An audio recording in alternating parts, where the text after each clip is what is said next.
ଖାଲି ସେତିକିରେ ଖୁସି ହେଇଗଲେ ଚଳିବନି। ବହୁତ ସତର୍କତା ସହ ପିଲାଟାକୁ ଲାଳନ ପାଳନ କରିବାକୁ ହବ। ତେବେ ଯେ ଆପଣମାନେ ବାପା ମା ହବାର ସାର୍ଥକତା ଲାଭ କରିବେ। ହେଲେ ଡକ୍ଟର ଦାସ ବାବୁ ତ ରେଗୁଲାର ଚେକଅପ୍ ପାଇଁ ସ୍ଥିର ହେଇସାରିଛି। ଆଉ ଅସୁବିଧା କଣ? ଅସୁବିଧା କେବଳ ମା କ୍ଷୀର। ଏଇଭଳି ପିଲାକୁ ମା କ୍ଷୀର ଅଭାବ ହୁଏ। କାରଣ ମା କ୍ଷୀରରେ ଯୋଉ ଶକ୍ତି ମିଳେ ତା ଆଉ କୋଉ କ୍ଷୀରରେ ମିଳେ। ତେଣୁ ଏ କେସରେ ଅନେକ ପ୍ରୋବ୍ଲେମ ଦେଖା ଦେଇଥାଏ। ନାଇଁ ସେମିତି କିଛି କଥା ନାହିଁ। Only extra care. ଆପଣମାନେ ଏପର୍ଯ୍ୟନ୍ତ ଯାଇନାହାନ୍ତି? ଆଉ କିଛି ପ୍ରୋବ୍ଲେମ ହେଇଛି? ନାଇଁ ନାଇଁ ସେମିତି କିଛି ପ୍ରୋବ୍ଲେମ ନାହିଁ। ଡକ୍ଟର ମ୍ୟାଡାମ ତାର କିଛି ଆଡଭାଇସ୍ ନଉ। ଆମେ ଆପଣଙ୍କ ନର୍ସିଂ ହୋମରେ କେବଳ ସଫଳତାରେ କହିବୁ। ଆପଣଙ୍କୁ ଧନ୍ୟବାଦ ନ ଜଣାଇ ଚାଲିଯିବୁ କି? ନାଇଁ ମୋତେ ନୁହେଁ ବରଂ ଶୁଣନ୍ତୁ ଜଣା ତାରି ପ୍ରଚେଷ୍ଟାରେ ଆପଣମାନେ ସଫଳ ହେଇପାରିଛୁ। ଠିକ ଅଛି, ସେଥିପାଇଁ ତ ଆମେ ମ୍ୟାଡାମଙ୍କୁ ଧନ୍ୟବାଦ ଜଣାଇ ସାରିଛୁ। ସହକରେ ମୋତେ ଧର ଆରମ୍ଭ କରି ଆଜି ପର୍ଯ୍ୟନ୍ତ ଆପଣଙ୍କୁ ଯେତିକି ସାହାଯ୍ୟ କରୁଛନ୍ତି ସତରେ ଗୋଟେ ନିଜର ଲୋକ ହେଲେ କହିଲା ନା ସେଇ ୱାର୍ଡ ଦେଖନ୍ତୁ କଣ କହିଲା ବହୁତ ଅସମ୍ଭବ କାର୍ଯ୍ୟ ସମ୍ଭବ ହେଇପାରେ। ମୁଁ ତ ନିମିତ୍ତ କହିଲା ଆଉ ବହି ଟିକେ ଲେଖୁଛି ଗଣ୍ଡେଇ ଖାଇଲେ କି ଡରେ ଯାହା ବି ହେଲେ ଜାଣିଥିବେ ନା। ବହି ଆମେ ଲେଖିପାରିବୁ ଲେଖିଲେ ଗୋଟେ ବହି ସାଙ୍ଗ ଗୋଟେ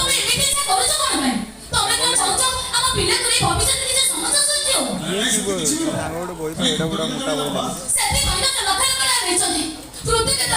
ବାକି ହେଲେ ନା କଣ? ମ୍ୟାଡାମ ଠିକ କହିଛନ୍ତି ଶିବେନ୍ଦୁ ବାବୁ। ଅର୍ଥ ମାଧ୍ୟମରେ ଯୋଉଠି କାର୍ଯ୍ୟ ହାସଲ ହୁଏ ସେଠି କୃତଜ୍ଞତାରେ କିଛି ବି ମୂଲ୍ୟ ନଥାଏ। ବହି ଦୁଇ ତିନି ଜଣ ଲେଖିଛି।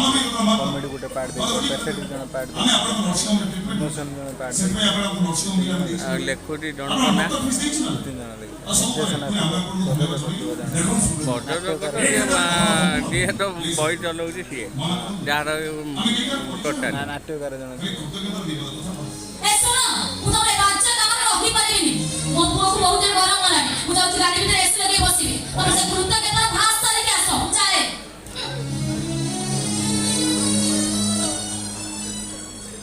ଶୁଣମ ଏ ବିଷୟରେ କଣ କହୁଛୁ? ଯୋଉଟା ତମେ ଉଚିତ ମନେ କରିବ। ଠିକ ଅଛି, ସେ ମନେ କରି ପଠେଇ ଦେ। ଠିକ ଅଛି। ସଦର ସାର୍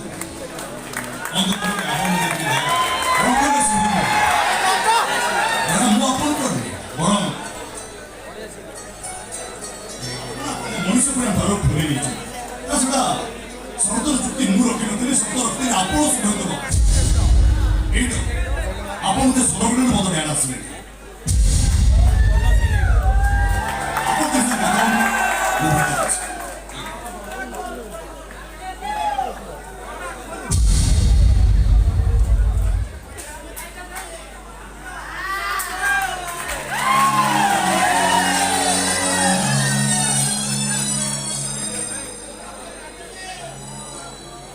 ଡାକ୍ତର ମ୍ୟାଡାମ କହିଲେ ଆପଣ କୁଆଡ଼େ ମୋ ସହିତ କଥା ହେବାକୁ ଇଚ୍ଛା କରୁଛନ୍ତି। କି କଥା ହେବେ କୁହନ୍ତୁ। नहीं तुमको कृतज्ञता चाहिए बस तुम मुझे कुछ जानना नहीं चाहिए। ମୋର ବି ଆପଣଙ୍କ ବିଷୟ ଜାଣିବାକୁ ବହୁତ ଆଗ୍ରହ ଥିଲା, କିନ୍ତୁ ଚୁକ୍ତି ଅନୁସାରେ ନିରବ ଥିଲି। अच्छा ହେଲେ ମୁଁ ବି ସେ ଜାଣିବି କହିବି ସେମାନେ ଯେମିତି ଆପଣଙ୍କର ମୋ ବିଷୟ ଜାଣିବାକୁ ଆଗ୍ରହ ଥିଲା ଠିକ୍ ସେମିତି ଆଗ୍ରହ କେମିତି ହବନି ବାବୁ। ସନ୍ତାନଟିଏ ସିନା ଆପଣଙ୍କ ରକ୍ତର ସୃଷ୍ଟି, ହେଲେ ଗର୍ଭ ଯନ୍ତ୍ରଣା ସହିଛି ମୁଁ, ପ୍ରସବର କଷ୍ଟ ସହିଛି ମୁଁ। ପିଲାଟିକୁ ଜନ୍ମ ଦେଲା ପରେ ପିଲାଟିକୁ ମୋ ପାଖରେ ଛଡ଼େଇ ନିଆଗଲା। ଆପଣ କୁହନ୍ତୁ ଗୋଟେ ମାଆର ମନ କଣ କାନ୍ଦି ଉଠିବନି? ସେ କଣ ଜାଣିବାକୁ ଚାହିଁବନି ସେ ପିଲାର ବାପ ମା କିଏ ବୋଲି? ହଁ ତମେ ଠିକ କହୁଛ।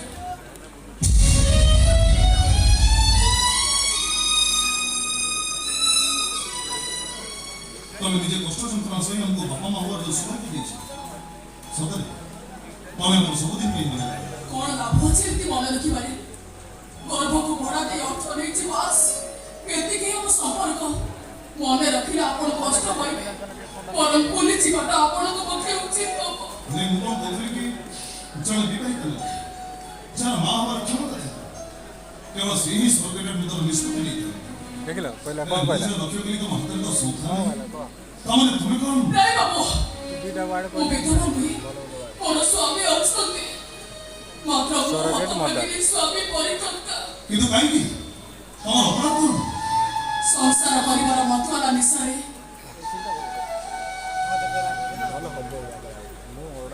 ଯେତେବେଳେ ମୁଁ ଗର୍ଭବତୀ ଥିଲି ମୋ ସ୍ୱାମୀ ମୋ ଗର୍ଭକୁ ପାପ ଗର୍ଭ କରି ମୋତେ ଚରିତ୍ରହୀନ ଆଖ୍ୟା ଦେଇ ସବୁଦିନ ପାଇଁ ନିଭୋଜ ଦେଇଦେଲେ।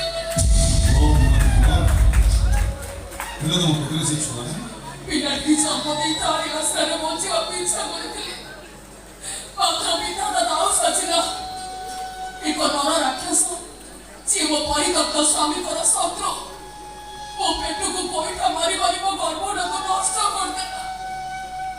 ସବୁବେଳେ ମୁଁ ନିରାଶ ହେଇଗଲି। ମୋ ପରିବାର ଆର୍ଥିକ ଅବସ୍ଥା ଦୂର କରିବା ପାଇଁ ମୋର ଆଜି ସରଗେଟର ବଦନ ଭୂମିକା। ବହୁତ ଟ୍ରାଜେଡି ତମ ଷ୍ଟୋରି।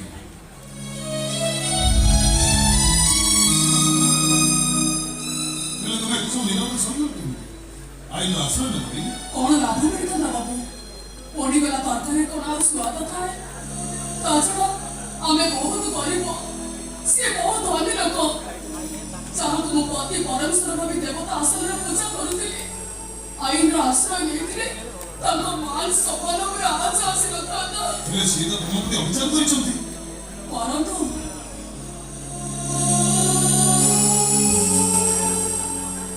ସ୍ୱାମୀକି ସବୁ ପ୍ରକାର ଖୁସି କରିବା ତ ସ୍ତ୍ରୀର ଧର୍ମ।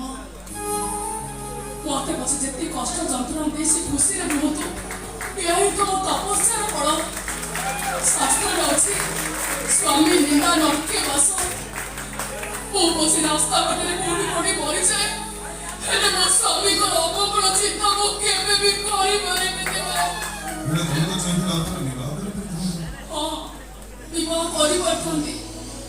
ବହୁତ ଭଲ ମଣିଷ ମୋତେ ପ୍ରସ୍ତାବ ଦେଇଛନ୍ତି, କିନ୍ତୁ ମୁଁ ତାଙ୍କ ପ୍ରସ୍ତାବକୁ ଗ୍ରହଣ କରିପାରିନି। କାହିଁକି ନା ବିବାହ କରିବା ପାଇଁ ନା ମନରେ ଅଛି ଆଗ୍ରହ, ନା ଅଛି ଉତ୍କଣ୍ଠା। ତାମାନେ ତମେ ବିବାହ କରିବ? ଭବିଷ୍ୟତ କିଏ ଲେଖିଯିବ, କିନ୍ତୁ ବର୍ତ୍ତମାନକୁ ନେଇ ମୁଁ ଏତିକି କହିବି, ଯଦି ରାସ୍ତା ଘାଟରେ କୋଉଠି ପଡ଼ି ମୁଁ ମରିଯାଆନ୍ତି ମୋତେ ଶାନ୍ତି ମିଳନ୍ତା।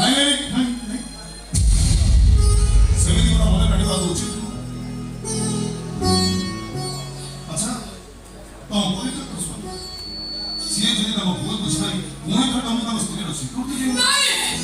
ନାଇଁ ବାବୁ, ମୁଁ ଆପଣଙ୍କୁ ହାତ ଯୋଡୁଛି, ଆପଣ ଆପଣଙ୍କ ପ୍ରସ୍ତାବ ଫେରେଇ ନିଅନ୍ତୁ। ସେ ତ ମୋତେ ବିଭସ ଦେଇ ଆଉ ଜଣକୁ ବିବାହ କରିସାରିଛନ୍ତି।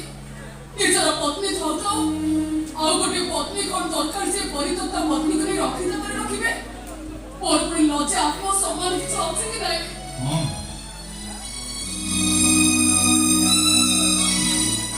ତମେ ଠିକ କହିଛ। ବାବୁ, ମୋ ବିଷୟରେ ମୁଁ ଆପଣଙ୍କୁ ସବୁ କଥା କହିସାରିଛି। ମୁଁ ଏଥର ଆସୁଛି। ଠିଆ ହୁଅ।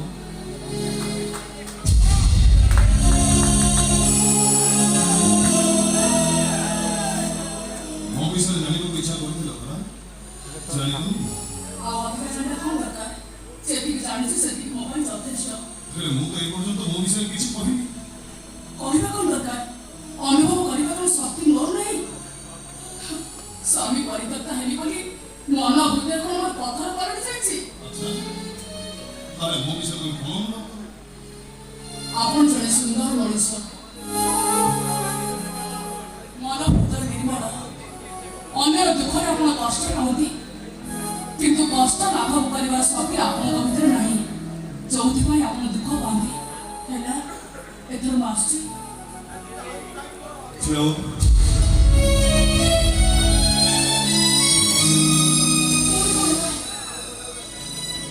ନାଇଁ, ଏତିକି ସମୟ ତମ ସାଙ୍ଗରେ କଥା ହେବା ଭିତରେ ତମ କଣ୍ଠସ୍ୱର କାହିଁକି ମୋତେ ଚିହ୍ନା ଚିହ୍ନା ଲାଗେ?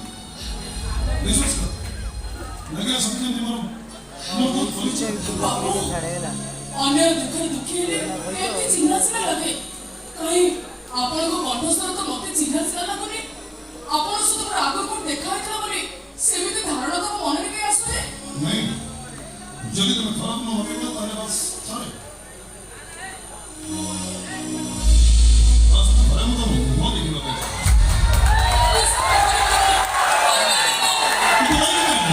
ସେମିତି ଏଗ୍ରିମେଣ୍ଟ ଆମ ଭିତରେ ହେଇଛି ନା? ସେ ଏଗ୍ରିମେଣ୍ଟ ବୁଝିଲା ଭାଙ୍ଗି ଦେବା ପାଇଁ ଚାହୁଁଛି। ତମେ ମାନେ ବୁଝିବା ପାଇଁ ଆପତ୍ତି କରୁଛି ଏଇଥିପାଇଁ ଯେ ଆପଣଙ୍କୁ ଦେଖି ସାରିବା ପରେ ଇଚ୍ଛା ହବ ଆପଣଙ୍କ ଠିକଣା ଜାଣିବାକୁ, ଆଉ ଆପଣଙ୍କ ଠିକଣା ଜାଣି ସାରିବା ପରେ ଏ ମାର ମନଟା ବ୍ୟାକୁଳ ହେଇ ଉଠିବ ତା ଛୁଆଟାକୁ ଦେଖିବାକୁ। ତା ଗୋଡ଼ ଧରି ତା ମାତୃ ଯଦି ଗଲା ଲାଭ କରିବାକୁ ଆଉ ଶେଷ ଯୋଉ ଦୁର୍ଦିନ ତମକୁ ବାବୁ କାହିଁକି ଆପଣ ସହିତ ସାପ ଲାଗୁଣରେ ହାତ ବାନ୍ଧିଛନ୍ତି କଂସର ସହି ପାରିବେନି ଉଭୟକୁ କଷ୍ଟ ହବ କିଛି ହବନି ମୋ ଉପରେ ଭରସା ନାଇଁ ବାବୁ ଭରସାରେ ସେତୁ ବୋଧ ବୁଝି ଗଲା ପରେ ଆଉ ମୋତେ ବାଧ୍ୟ କରନ୍ତୁନି ପାରିବିନି ମୁଁ ପ୍ଲିଜ୍ ମନା କରନି ଆଉ ତମେ ଯଦି ଏଥିପାଇଁ ଅଧିକ ଅର୍ଥ ଦାବି କରିବ ଦେଖ ମୁଁ ଅର୍ଥ ଦେବା ପାଇଁ ବି ପ୍ରସ୍ତୁତ ଅଛି ପ୍ଲିଜ୍ ମନା କରନି ତମେ ଛି ବାବୁ ଏମିତି କାମରେ ଅର୍ଥର ଆବଶ୍ୟକତା ହୁଏନି ହୁଏ ଆନ୍ତରିକତା ତାମାନେ ତମେ କହୁଛ ଏତିକି ସମୟ କଥା ହବା ଭିତରେ আমার କିଛି ଆନ୍ତରିକତା ନଥିଲା ଏତିକି ସମୟ କଥା ହବା ଭିତରେ আমার କିଛି ନିଜର ପଡ଼ିଆ ନଥିଲା ଓ ଆପଣ କେମିତି ବୁଝେଇବି କେମିତି କଲେ ଆପଣଙ୍କ ସଂସାରଟା ନଷ୍ଟ ହେଇଯିବ ସେ ଛାଡ଼େଇ ଗଲ ଆজ ଥରେ ମୋର ମୁହଁ ଦେଖିଆ ହେଇଛି ବାପା ହାତର ସହଜ କରି ଦେଇଛି এই ভূমিকে মনে দেখବାକୁ କଷ୍ଟ ହବ ମୋତେ ବିଶ୍ୱାସ କର ତମ ମୁହଁ ନ ଦେଖିଲେ ମୋ ମନରେ ଗୋଟେ ବହୁତ ବଡ଼ ଅବସର ସୃଷ୍ଟି ମନା କର ଠିକ ଅଛି ବାବୁ ଯଦି ମୋ ମୁହଁ ଦେଖିବା ପାଇଁ ଆପଣଙ୍କର ଏତେ ଇଚ୍ଛା ତାହେଲେ ମୁଁ ମନା କରିବି କାହିଁକି ଏଇ ଦେଖନ୍ତୁ ମୋ ମୁହଁ ଆଉ ଚିରି ଦିଅନ୍ତୁ କି ସର ଗାଁରେ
ইচ্ছা করে ମୋ ପ୍ରସ୍ତାବ ଦେଇଛି ଦେଖ ମନକୁ ଆଘାତ ଦେଇଥାଏ ମୋତେ କ୍ଷମା କରିବ